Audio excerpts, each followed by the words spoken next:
ও পাড়ার নন্দ গোসাই, আমাদের নন্দ খুড়ো, স্বভাবেতে সরল সোজা, অমায়িক শান্ত বুড়ো।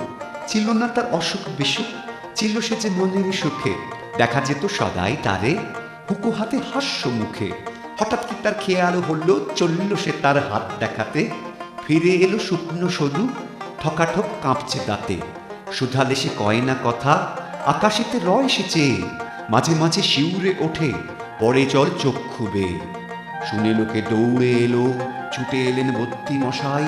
সবাই বলে কাঁদছ কেন, কি হয়েছে নন্দ গোসাই? খুড়ো বলে বলবো কি আর, হাতে আমার স্পষ্ট লেখা। আমার ঘাড়ে আছেন শনি, ফাঁড়ায় ভরা আয়ুর রেখা। এতদিন যায়নি জানা, ফিরছি কত গ্রহের ফেরে। হঠাৎ আমার প্রাণটা গেলে, তখন আমায় রাখবে কে রে? 60টা বছর পার হয়েছি বাপ দাদাদের পুণ্য ফলে।